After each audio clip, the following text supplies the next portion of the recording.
they're stealing from the Victorian people, which is what has happened in every single privatisation in history. It's always been a steal.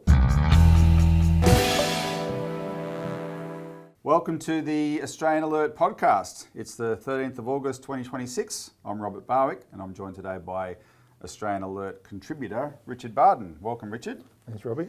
And the viewer might have noticed, the regular viewers might have noticed, this is the new format of the podcast now. This is the first episode of the Australian Alert podcast. We are a podcast. We are a podcast. We're casting the pods. I don't know. whatever that means. Apparently it's good for the algorithm, but anyway, we won't talk too much about ourselves. We're retiring the name Citizens Report after 16 years or something like that. Anyway, you can go back through the history of the channel and have a look for it yourself. All right, today, Richard, we're going to be talking about Labor's secret plot to return to the scene of the crime, and the crime being privatisation.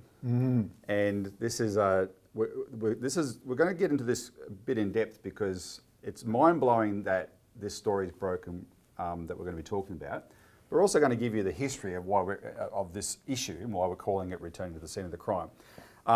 Also, though, at the end of the podcast, we're just going to do a quick update on the Commonwealth Bank's extremely gross profit, how the ASIO bill that we've been looking out for is actually in limbo, thanks to our efforts, and the Japanese melon scandal that nobody's talking about. So hopefully you understand what I mean about the Japanese melon scandal. But also, quickly, before we get into the main story, breaking news that's just come through. David McBride is free. I'm looking forward to seeing my dog. He's, and my daughters, particularly my dog. He's out of prison after 2 years and 7 months. That was his non-parole period. It came due today and he's been released. Apparently he has some form of treatable lung cancer, which is really sad to hear. But it's really great that he's free. This, remember, he's the guy whose work exposed the war crimes in Afghanistan. And to this day, he's still the only person to serve time in relation to that issue of war crimes in Afghanistan. He's a friend of the show. I did an interview here with him, whenever that was, 2022, I think, 4 years ago. And he sat there for 2 hours and he just expounded on the whole story. It's worth, in fact, we'll put a link to that below. You can actually have a look. When we did that interview, Richard, I remember he said to me, you and I and Craig had gone and seen him at that event the night before. And I said, are you ready for your interview tomorrow? And he goes, yeah, I just want to talk as long as possible. I want to tell the whole story. And so it went for 2 hours non-stop, which was great. And in my view, he's an Australian hero. So now he's out and it's definitely worth celebrating. We'll probably have more on that next week. All right, but first, Labor's secret plot to return to the scene of the crime. And we jumped on this story straight away because we regard privatisation is the greatest public policy crime in the last 40 years. And when you actually look at the details of privatisation, it is nothing but a crime. It's not. You can pretend it was sort of like an ideological difference of opinion with the people who didn't support privatisation, etc., and they meant well. No, this was a massive rip-off of the public purse, right? And our party, the Citizens Party, but very soon we'll be changing our name to the Australian People's Party, we fought it every step of the way. In fact, the starting of the Citizens Party, Richard, in 1988 probably coincided with the first privatisations in Australia, right? And every single one we fought. From the 80s and the 90s, during those decades, this became like a big trend. It was fashionable. Governments everywhere just started privatising everything, right? But after a while, thanks to the work of people like us, but also thanks to once the results came in, remember what they promised us, that the public sector is inefficient, the private sector will be more efficient, these things the services will be better, and they'll be cheaper. Yep. And somehow someone will make a profit too. Yep. And then the giveaway that was never the point was when in the 90s they brought in national competition policy and inserted a law of competitive neutrality that forces public sector companies, public Commonwealth and state government-owned companies, to basically tie one hand behind their own back so that they couldn't outcompete the private sector. Well, wait a minute. Exactly. Wait a second. And in fact, those restrictions apply to things like Queensland's electricity generators to this day. Yep. They are still state-owned, Yep. right? They are not allowed to undercut the private generators in the southern states that are on the national electricity market, Yep. right? And so that proves that it was all a ruse, Yeah, right? it was a lie all along. But eventually, people don't pay attention to the details of these things when it happens. You either liked it or you didn't at the time, and most people were sort of caught up into liking it. But eventually the public turned on it. And I want to, the best example of public opinion shifting was those Queensland elections, 2 elections in a row. We're both Queenslanders, but you were living there at the time. I was down here. Just remind people what happened in 2 elections in a row. Yeah, well, because Queensland's unicameral, right? They got one House of Parliament. Yeah. They abolished, that upper house abolished themselves long ago. And so, basically the coalition... It started with Labor. Yeah, Labor went... Anna Bligh went... And I was working on a Queensland rail project at the time that we all sat on our hands and, tied fences back up and stuff for a couple of weeks while we waited to see if the project would proceed, because she sold Queensland Rail out from under everybody. Right. Because it was going broke because of this competitive neutrality crap. So, they got smashed the next election. They were down to 7 seats. Yeah, there was a joke about the Toyota Tarago party. The Tarago party, 7-seater. And that's there's 89 seats in the Queensland Parliament. Yeah. To be reduced to 7 seats. 7 seats. It was That's the biggest how landslide. much Queenslanders hate privatisation. Biggest landslide in history. And then Campbell Newman comes in and he held the line for a little while. And then he went back, no, we're going back to privatisations, and so then he got smashed back the other way. Exactly. Huge. This was those two polls, they proved the point. If anyone needed proof until then, they proved the point. But Richard, we've always had this suspicion, that's what we're going to get into now with this story, because this story proves it, that while we, the Citizens Party and Gerard Rennick, who we're merging with, etc., are anti-neoliberals, right? We want the nation state and the public role to provide services to the people, serve the people, right? While that's our view, these politicians who on the surface will now say they don't support privatisation, that's not because they're anti-neoliberal. They're still neoliberals in their heart, right? And the proof is they look for any opportunity to get away with what they can when they can. Yep. So what is this news about what Victorian Labor has done in relation to their financial situation here in this state? Yeah, so a couple of years ago, nearly, and it was they employed a consulting company called Ad Astra to scope out potential privatisations, partial privatisations, joint venture reorganisations, just in a general sense, right? There was no particulars in the news at the time, but just that because they went and dug themselves a big hole, because they got no revenue streams or few except stamp duty on real estate. Because Kennett sold everything off that he could get away with, and then he got voted out, and Labor didn't for a while, and then Andrews started bizarrely praised and cursed as a socialist by his supporters and detractors, respectfully, even after he flogged off the port and wanted a 50-year non-compete clause so they couldn't build a new one that the Liberal government was going to do. And Dennis Napthine, however you're supposed to say it, he was going to privatise it eventually. He said, no, if you do that, we're not going to be able to build the new port and manage the changeover from, put all the freight to the bulk freight to the new port at Hastings. And Andrews, no, it'll be fine. And then he does that. So Andrews goes further than a Liberal government would have. Yeah. And it was the Liberals and the crossbench in the upper house that stopped him from getting the 50-year non-compete clause, and it brought it down to 15 years, or they wouldn't have got the thing through. And your argument is that, because you've just written an article on this in the Australian Alert this week, Melbourne Water Privatisation Plan, Labor flashes its neoliberal knickers again. Your argument is that the Labor Party, this is like its job in the uni party Yeah. charade. Like- They take it further than, even though, because the Liberals are more associated with privatisation because of Kennett. We're going to get into the meat and potato of that soon. But Labor, because they're not as associated, they push it further. Yeah, as I put it, the Labor Party's job in government is to do the things its supporters would never let the Liberals get away with. That's right. That's right. And this is you the can uni see it party over charade. and over and over Yep. again. Going right back to the start in the 80s, right? Yep. Everything that Hawke and Keating did in terms of deregulation and privatisations, and even Keating said years ago now that it had gone too far. It wasn't Yep. what he had planned. But everything they did was stuff that Malcolm Fraser took one look at and literally threw in the bin and said, no, we're not doing that, when Howard and Houston brought it to him in the 70s, Yeah. right? So it's been this since then.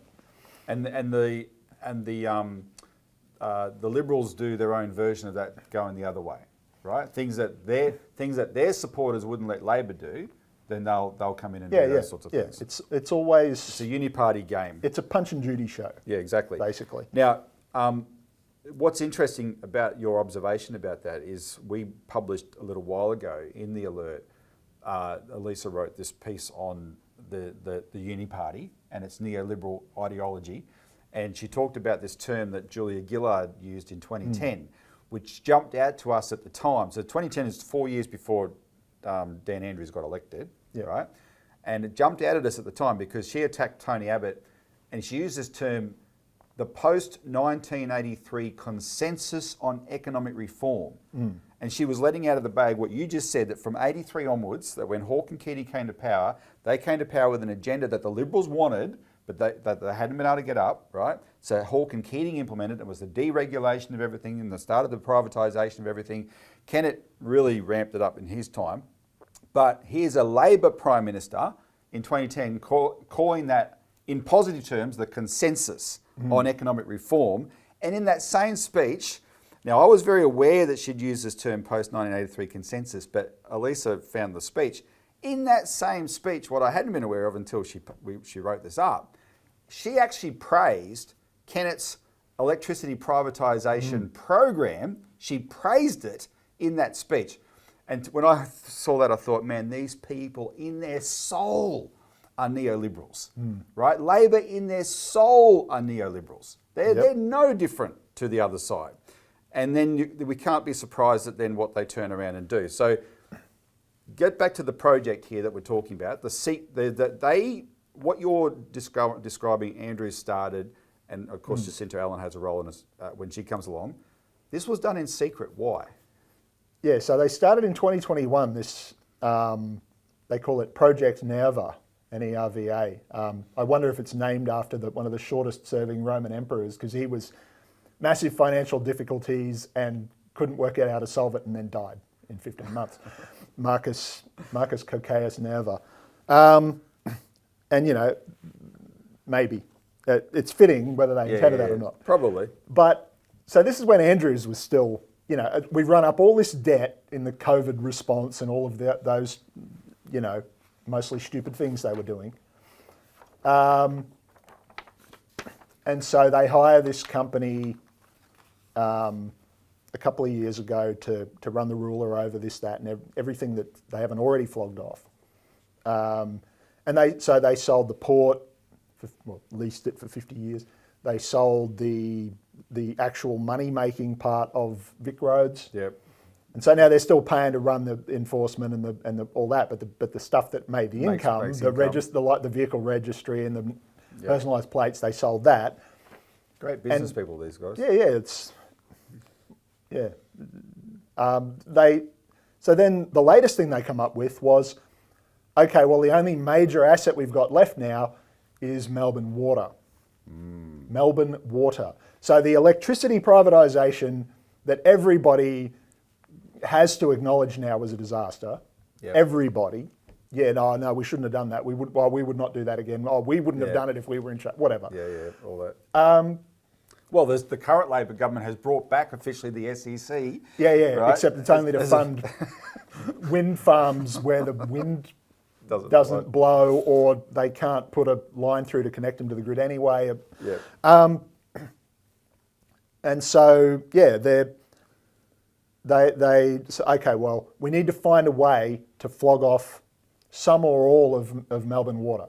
And so they wanted to sell off the entire thing, Yeah. but they knew they couldn't get it. And these leaked papers said that, in a general sense, that they knew that it was known that this was being looked at for a little while, right? And then someone's leaked the actual cabinet papers to the Australian newspaper, and it's all come out. They wanted to sell the whole thing so that they could make they say, oh, it's $18 billion worth of infrastructure. It's worth a lot more than that. Well, let's go. Can I listed it. We'll put up the website actually. melbournewater.com.au about/who we are. So this is what is in their inventory. 10 major water storage reservoirs. Now, what's the definition of major? Well, one of them is the Thomson Dam. Go look at it. These are massive things, right?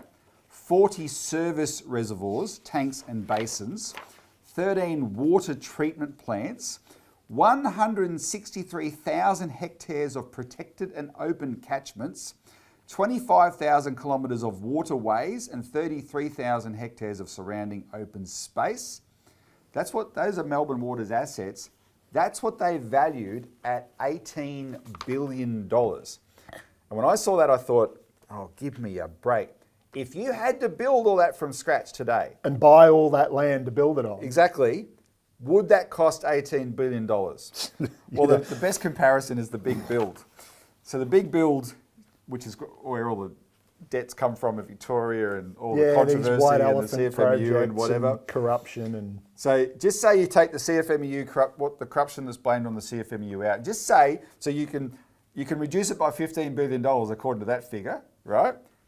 That would bring the cost of the big build down from $140 billion to $125 billion.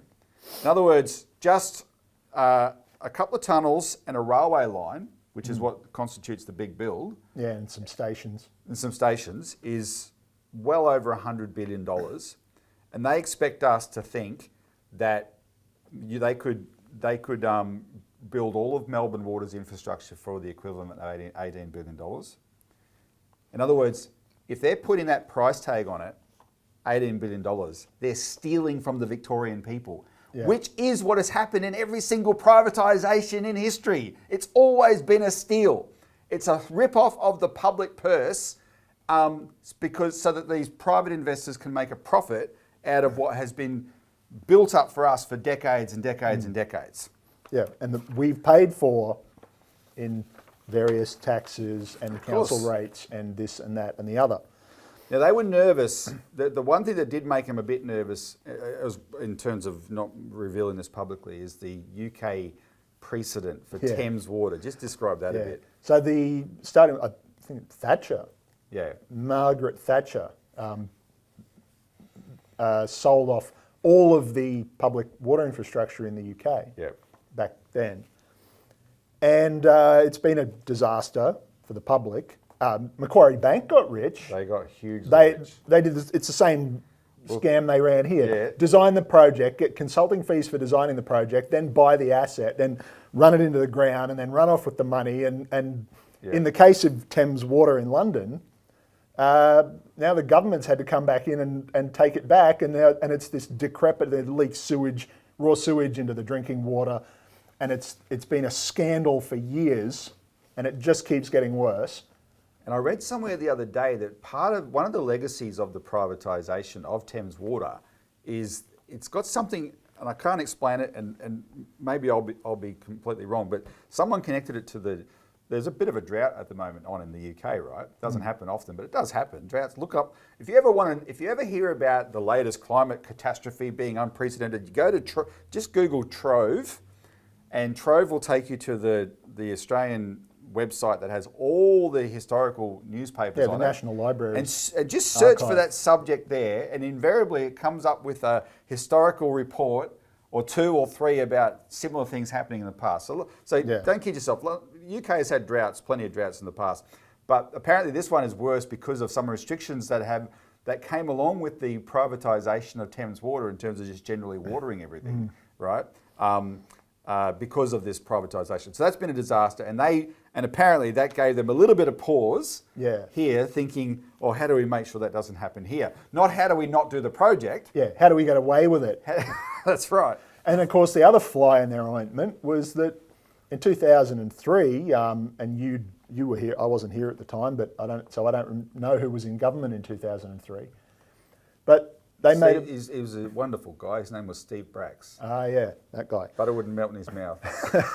So they amended the Constitution, which is an easier thing for state governments to do than the federal government. There's only certain categories of things that require a referendum. But this required a parliamentary supermajority or special majority, 60% of the vote of the members, the full membership of each house has to support these things or they don't happen. And to repeal them would need the same thing. So in 2003, Victoria amended the Constitution to keep water in public hands.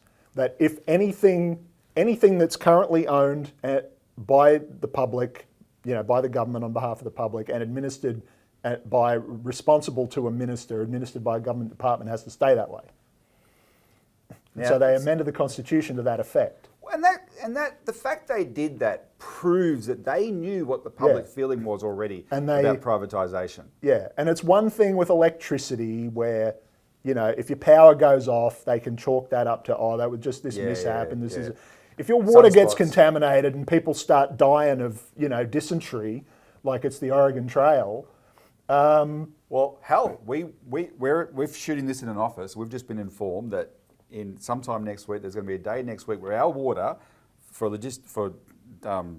whatever reasons, repair reasons, is going to be cut off to the office. So the whole office is going to be working from home that day. Yeah. Because there's no point being here if you can't flush toilets, you can turn on taps, etc. Yeah. And that's only for 5 hours. Exactly. The water is so vital. All right, we've got a lot more to say about this, but before we do, just to remind you, this is the kind of information that people need to hear. We are winning this fight against neoliberalism in the public mind, but only because we represent the alternative to it. What we're showing you is that the politicians that are in power, when they talk about, against privatisation, etc., they're lying to you, right? They don't mean it in their heart. So our message is quite important. People need to see this, and you can help get the message out by, if you haven't already, hit the like button. Please like the show. Share this video widely on social media. If you're not a subscriber, please subscribe and ring the bell icon to get notified of extra content. And the channel manager, shout out to Ramesh, is doing brilliant work increasing the content of the show. So you'll see plenty of stuff there to engage with. Please make a comment below. We really value your feedback, and I try and engage with it personally as much as I can. So please make a comment below, and you'll also see buttons there where you can donate and join the party, but the party being the Australian People's Party. All right, so Richard, let's go to a little bit of history now. The return to the scene of the crime part of this, because we've alluded to it a lot, but it's happened before, and the fact that it just blew my mind when the Australian reported on this, right? Because I'm thinking, oh man, how could they be so shameless, right? They know the public hates this, but why does the public hate it? Because it was a crime. Now here's the formula for the crime. When Kennett got elected in 1992, the narrative was, we have too much debt in this state, we have to sell assets to pay down the debt. And essentially, it's the same rationale that is motivating this particular plot to sell Melbourne Water, right? Victoria is the most indebted state in Australia, right? What are we going to do? Let's privatise assets. Let's even privatise Melbourne Water. So exactly the same formulation as Kennett's. However, because we were around at the time, we were fighting this and we were researching it and investigating it, and we put out a lot of material that I'm going to refer to now that went through the actual motivations going on here. What Kennett actually did had a precedent already, and that was New Zealand. And it was a Labor government in New Zealand, just like Paul Keating federally had started. He actually kicked off privatisation federally, right? Things like Qantas was sold in 88, I think, right? Yeah, and then later on the first half or 2/3 of the Commonwealth Bank, and then Howard finished it off, all that sort of stuff. Exactly. Yeah, the first tranche of the Commonwealth Bank was sold in 91, right? And Kennett wasn't elected till 92. It's just what Kennett did. The reason it became synonymous with privatisation, it was just so all-encompassing, right? It was such an aggressive privatisation program, $30 billion worth of assets in a couple of years, and that's when $30 billion was real money. Yeah, and they called it Project Victoria. Project Victoria, They had this whole plan going in. The reason I wanted to mention New Zealand, is because the finance minister of New Zealand was this guy, Roger Douglas. And he's one of these politicians who is actually, while being a terrible person policy-wise, is so arrogant in the fact that he's backed up by big vested interests. He's quite transparent in a way, right? And he was quite frank. He used the paying down debt excuse as well to get the privatisations up in New Zealand. But within a few years, he said, "Yeah, we just made that excuse up." Right? Wasn't the reason that we did the privatisation. Now, he was on the board of a think tank called the Tasman Institute, and I dug up. Now, what you're seeing here is one of our newspapers. It was called the New Citizen, and it's from 1996. So this piece of paper here is 30 years old, and it's, as you can see, it's a bit yellow. And I asked Rochelle, our genius desktop publisher here, to see if she could. It's already a bad picture in this newspaper, but I've asked her to scan this photo because we would never find the original again, to put on the screen. So you're not going to see much. You're just going to have to take my word for it. All right. So Maybe we can do the computer enhanced cliche. So this is the Tasman Institute used to publish these little newsletters of their events at the time, right? And Tasman meant, the Tasman Sea. So this was an Australia-New Zealand kind of operation, and it was all for neoliberals, right? So what you're seeing there, you'll have to take my word for it because there's a reason I wanted to highlight it. This is 5 board members of the Tasman Institute, and from left to right are the guy on the left is Roger Douglas. The person next to him is Lachlan Murdoch, Rupert Murdoch's son. And Rupert and Lachlan were big funders of this think tank, right? Rupert attended all the meetings along with Lachlan. So the other sort of social photos that they would publish showed Rupert there just as much. Then there's a Kiwi named John Fernyhough. Dr. Michael Porter is next to him, who was the executive director of the Tasman Institute, and he used to be a Treasury official in Australia back in the day. And then there was a Thai businessman named Mechai Viravadia. So this was Roger Douglas and the Murdochs involved in this particular think tank, the Tasman Institute. And today it's called ASIO Economics, I think. It's evolved over the years. It became ASIO Tasman for a while. I think it might be called ASIO Economics unless it's transformed into something else. Anyway, this think tank, the Tasman Institute, co-wrote what you referred to earlier, Project Victoria. And it was a blueprint that Jeff Kennett came to power with, this blueprint already written out for him, Project Victoria. And the co-authors was the Institute of Public Affairs, which was a much more established think tank going back to 1944. It had actually founded the Liberal Party, essentially, the Institute of Public Affairs. And it was like it still is to this day, the real foundation bastion of neoliberal economics in Australia. So it got taken over by the radical neoliberal factions at the same time as the Liberal Party more broadly did. So, like I said before, the difference between your old school Malcolm Fraser liberals and the so-called dries, the Howard, Hewson, Costello crowd, No, exactly. Just cut and burn and flog off everything and austerity and all the rest of it, those liberals. Now, one of these, another person who used to be heavily involved in the Tasman Institute was a guy named Nicholas Moore, who's, if you're in business circles in Australia, you should recognise that name. He was the bigwig at Macquarie Bank. Yes. At the time, St. Nicholas. He became the CEO, but at the time he wasn't the CEO, but he was like their top gun at Macquarie Bank.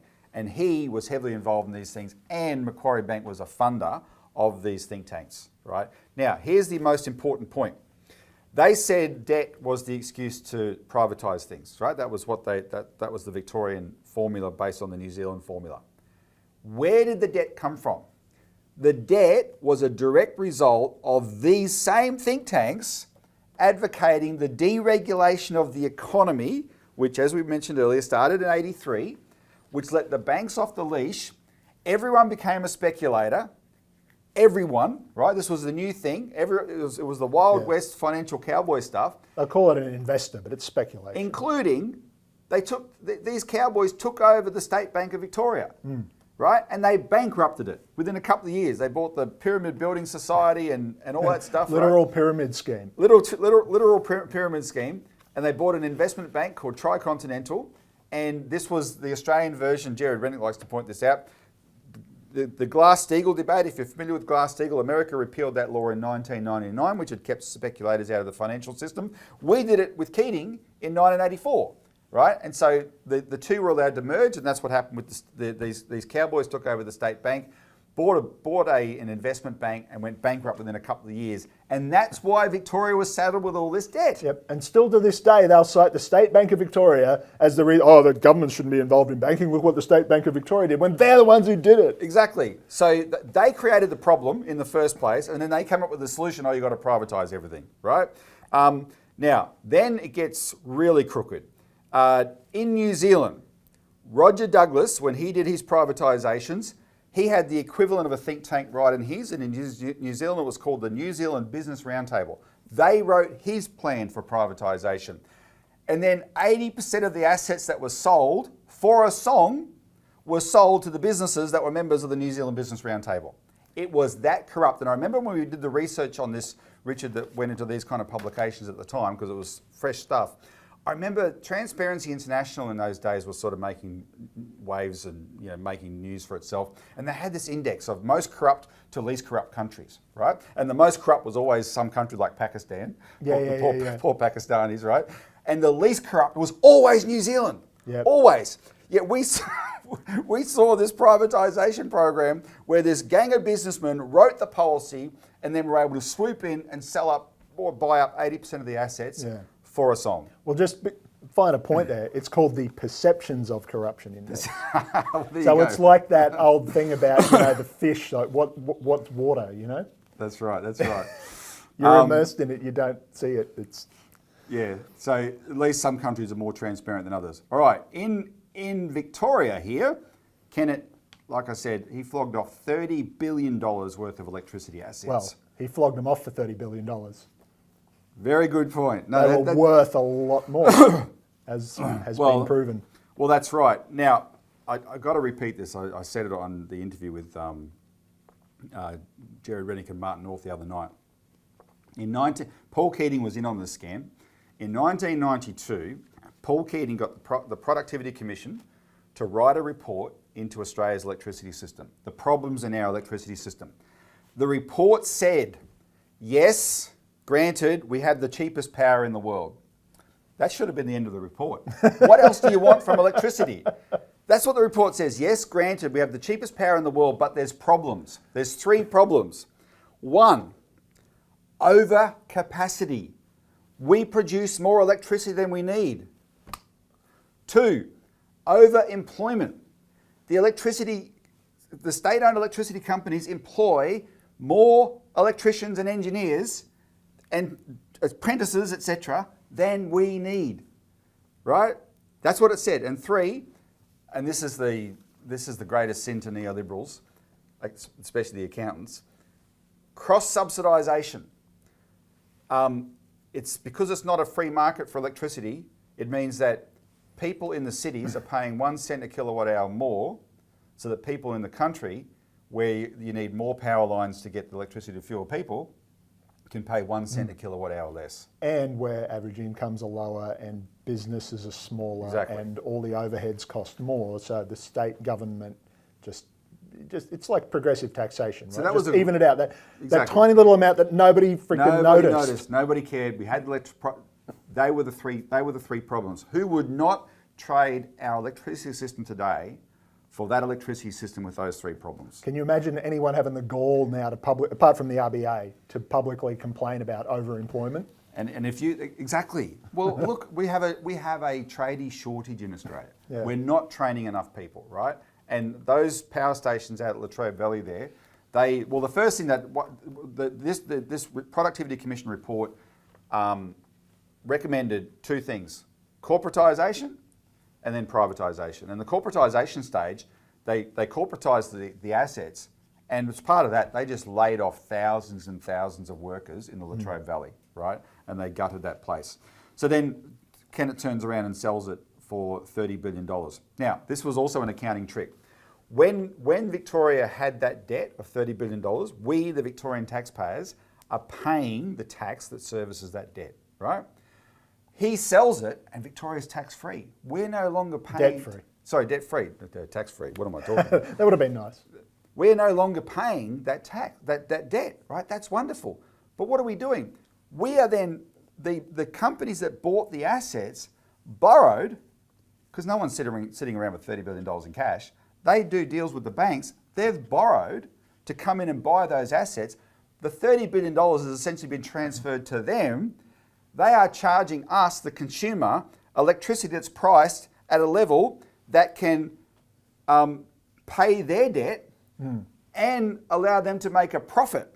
So we're still paying for it, right? It's just that we're paying more because there's now a profit component in it. C-suite executive wages, shareholder dividends, and, of course, because they had to create the impression of competition in a monopoly captive market.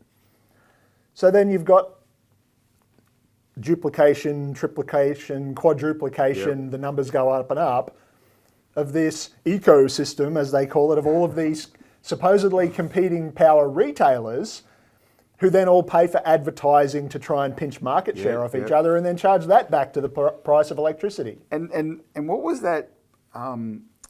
What was that figure? We didn't plan on this one, but it came out a few years ago that the component of the bill that we pay for electricity includes, there's a percentage there of what is the promotion of the companies, just their promotion, which we're paying for as consumers. So they're advertising to get us to sign up to them, which when we had one old SEC, right, never had to be done. Yeah, it's what they call a vertically integrated state monopoly. It was the state owned the coal, it owned the power station, it owned the transmission line, it owned the distribution network, it owned the retail, it owned the meters. And when Sir John Monash, Australia's greatest soldier, went and developed the electricity system, he insisted on it being that. So you could have economies of scale to make it as cheap as possible. And he created an engineering wonder of the world in doing so. All right, back to we haven't finished with the crime yet though. The biggest winner of Kennett's privatisation program was Macquarie Bank. So like the New Zealand Business Roundtable fed off it in New Zealand. It was in Australia, it was Macquarie Bank, which was funding the think tanks, and then it got involved. Nicholas Moore led it. Nicholas Moore was their electricity privatisation guy. So if Macquarie Bank profited in two ways. They either attached themselves to the consortia that bought the assets, because they sold the power stations separately. They divided the actual wires and poles up into 7 different companies and split up the poles and then they split up the retail from the poles and wires from the generation. So each one, there was a lot of different privatisation deals that went into that $30 billion privatisation program. So Macquarie Bank, they were either involved in consortia that bought those specific assets, or if they weren't doing that, they were getting contracts from the government along with other investment banks and accounting firms and whatever to handle the sale. Yeah, they were advising the government on the sale, or they were advising the other companies on the purchase, or both, or buying it themselves. And every deal they're making hundreds of millions of dollars on, right? And then what happens?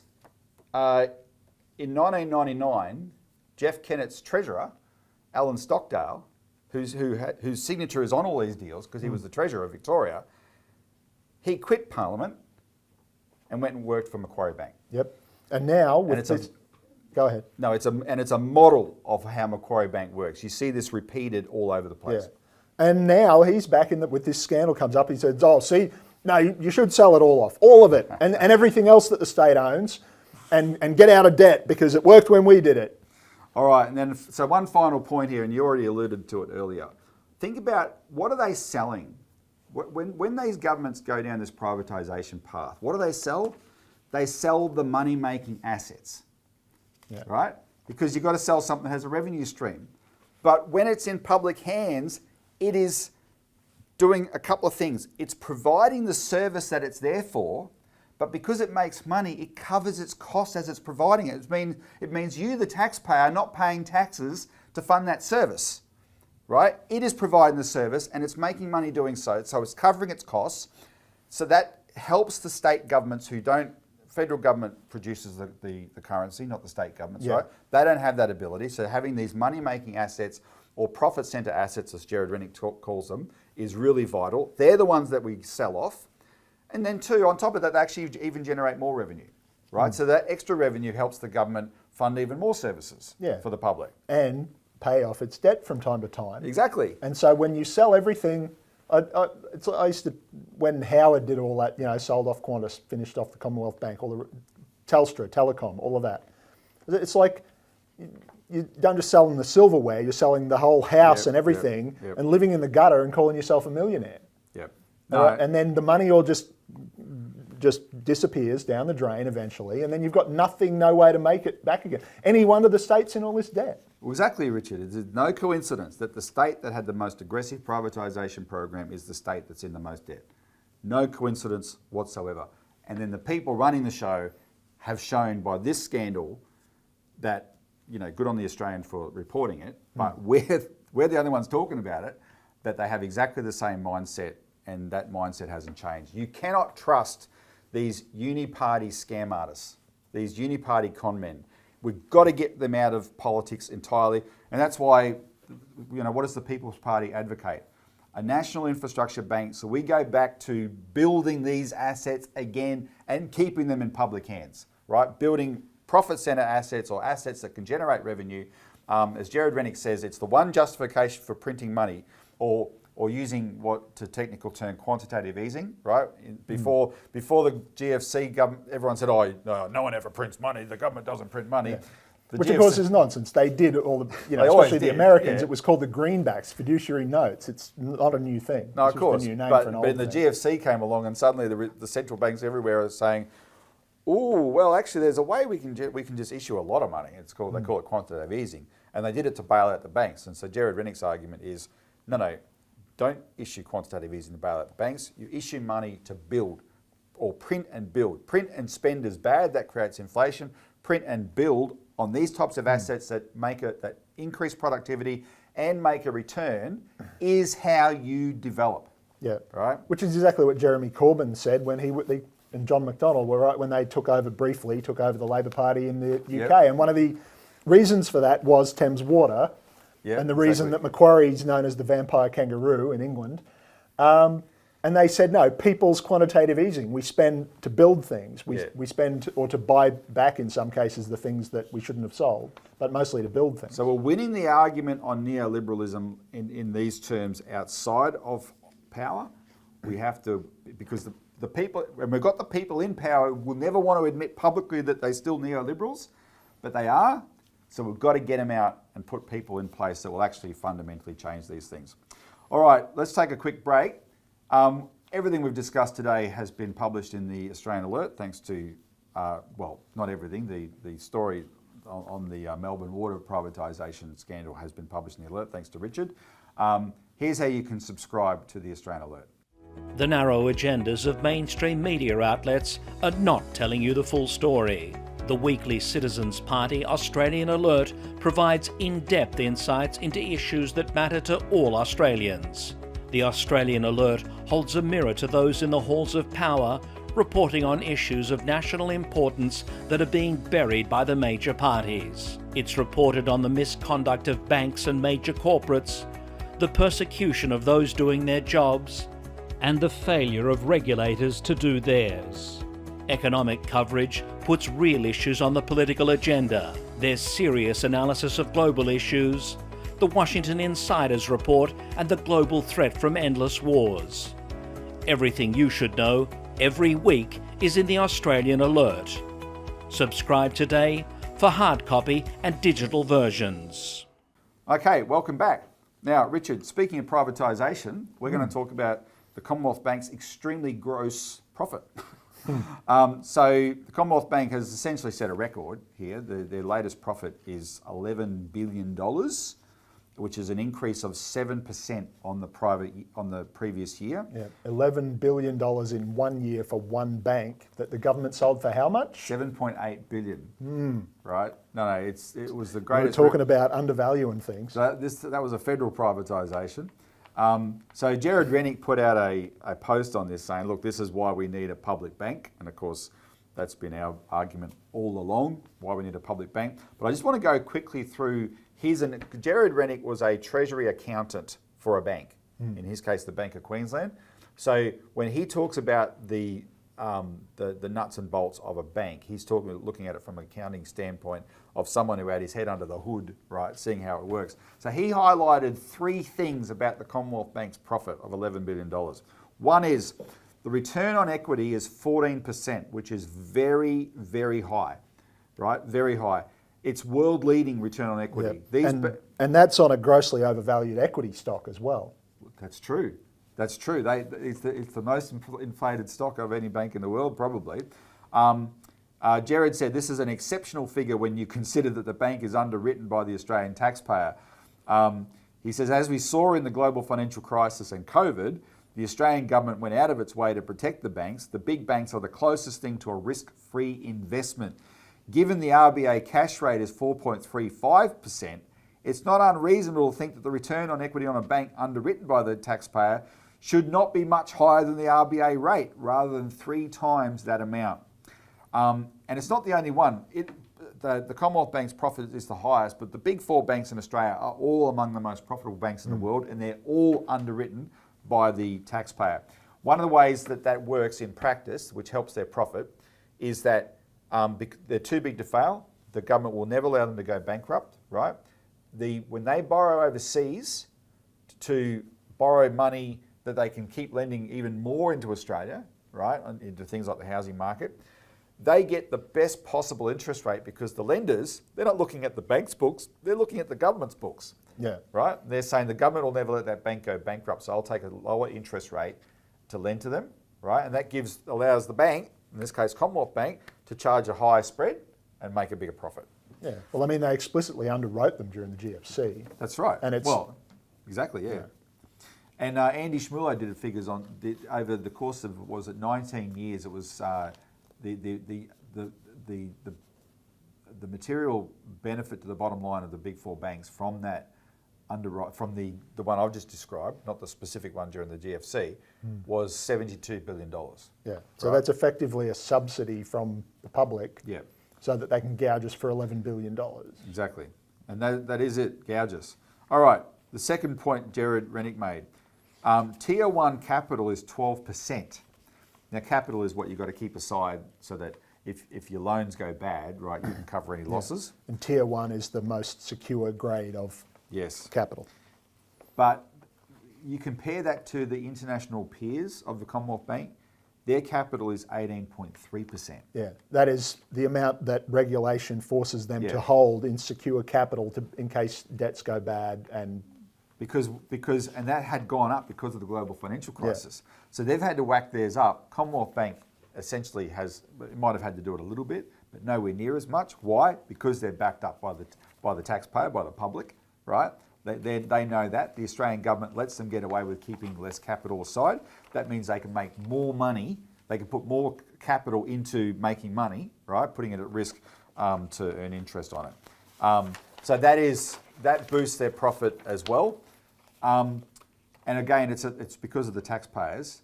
And then the third point he makes is deposits make up 79% of total funding, making CBA far and away the leader among Australian banks when it comes to relying on foreign capital the least. Because Gerard's point is that these banks, thanks to Keating lifting capital controls in the 1980s, the banks didn't just have to win deposits from the public to fund their lending. They could go overseas and fund it a lot more. And he said that's why bank debt went from zero in the 80s. Bank foreign debt went from zero to 800 billion by the time of the global financial crisis, because they'd been allowed to just go overseas and just keep borrowing and borrowing. They poured all that into the housing market, right, way beyond the savings rate of the Australian saver, and that's what made the house prices go through the roof. Yeah, and so this is effectively subcontracted government debt, or, you know, I mean, Yeah, this is public debt that's just not on the books as public debt. No, exactly. Because the government's back and underwriting all this. But Commonwealth Bank has to do that the least because it's got the biggest depositor base. But Gerard's argument, and we said this long before Gerard, like we heard Gerard talking about, we were making the same point. It's got that base because it was the public bank. It was the people's bank. For 84 years. Exactly. It got privatised. This was this enormous asset that was privatised. It had the trust of the Australian people. It had the biggest depositor base, and it's been able to exploit that depositor base ever since. But despite all this public support that makes it the bank it is, do they give back? No. They're closing branches. They're trying to force us cashless. They don't want to serve people. They just want everything their own way. They want to gouge their profits out of us. When it was in public hands, the Commonwealth Bank, even though it was the biggest bank, did not make as big a profit as the other three banks when it was in public hands. Like proportional to its size. Because that money stayed in its customers' pockets. Yep. Right? That money stayed in the wages of people that were providing the branch services in every town in Australia. Yeah. And the modest profit it did make went straight back into the Commonwealth coffers. Exactly. To pay for other services. So this is why when a bank like Commonwealth Bank is boasting of a $11 billion profit, we need a public bank again so that we can serve all communities, preserve cash, and compete with the big four and more than cut their lunch. All right, now just quickly, I want to play, this is beautiful. Gerard Rennick, a couple of weeks ago, was on the Mark Brewer's podcast. And if you haven't seen it, you really should watch him on it.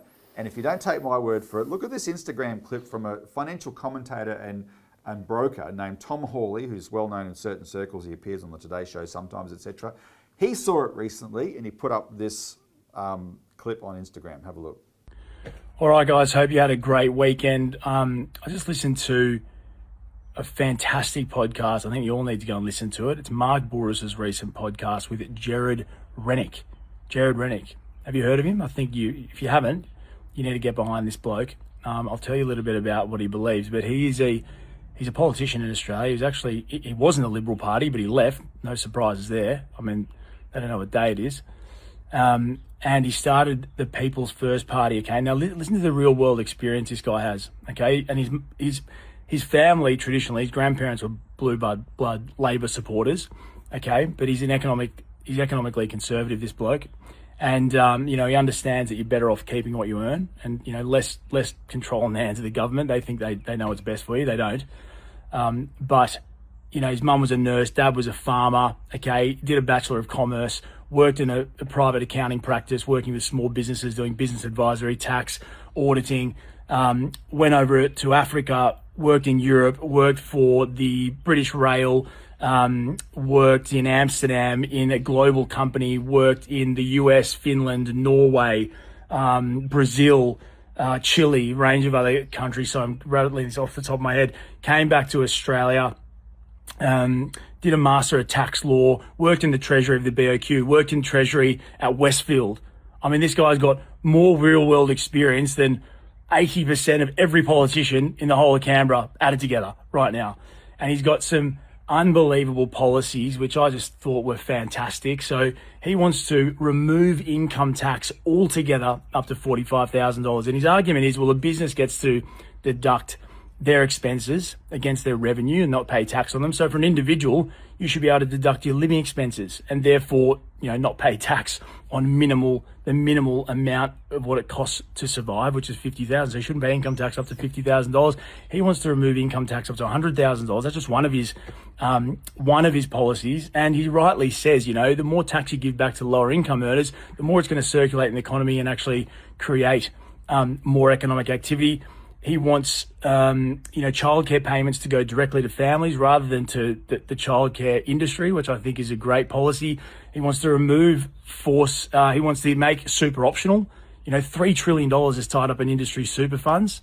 He thinks that the results aren't speaking for themselves. So, and people are still too reliant on the pension, and the super funds have too much control. I think a lot of what he's saying is absolutely brilliant. You need to listen to this guy. I haven't really listened to much more other than that podcast, but Gerard Rennick from the People's Party.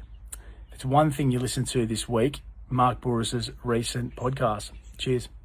Remember, after this show, finish this show, and then if you haven't seen it already, go watch the Gerard Rennick podcast with Mark Boris. All right, finally, Richard, just quickly, because we're very much run out of time.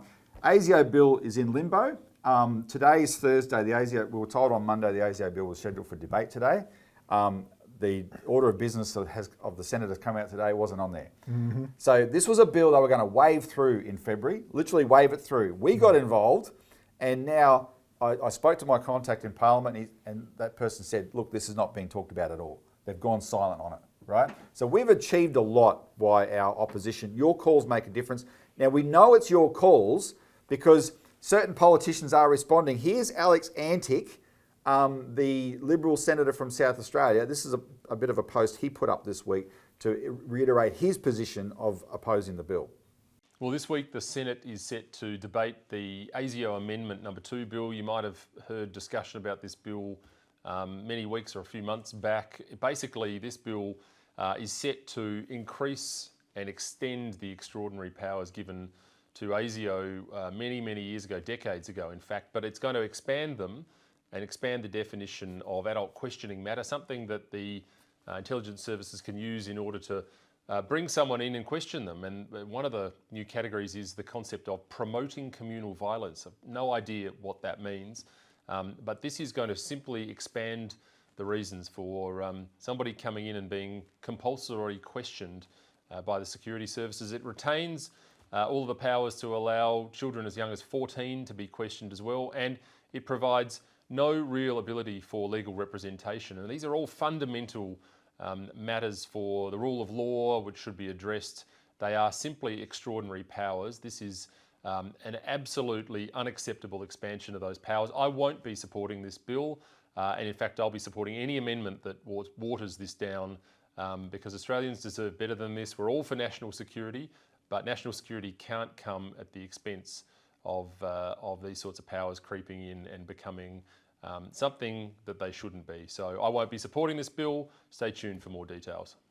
So the only reason he did that is because their officers are getting calls, Yep. right? And he's the only one on the coalition side who's prepared to be outspoken about it. So anyway, that's our work. That's your work. Keep it up. Parliament sits again next week, so keep it up, right? Keep calling them. We're just going to make their life very, very difficult on this. And then we're going to talk about something else, Richard, but we've genuinely run out of time. So we might hold it till next week, and you'll just have to wait and see. It is on the back page of the Australian Alert, what we're going to talk about, to do with the Japanese, the aspect of the Japanese melon scandal no one's talking about. So that's a good reason, if you're not already a subscriber, get a subscription to the Australian Alert, because we can't quite cover everything on the Australian Alert podcast. Anyway, I hope that went well for a first time. Thank you for joining us today for the inaugural Australian Alert podcast. Thanks, Robbie. Thank you to the viewer. And I will say, stick with us, because I was the first host of the original Citizens Report 16 or 17 years ago. Time goes really fast. So before you know it, we'll have hundreds and thousands of episodes of this under our belt. You can always tell your kids you were there for the first one. Anyway, on that note, thanks for tuning in, and tune in next week for more of the Australian Alert podcast.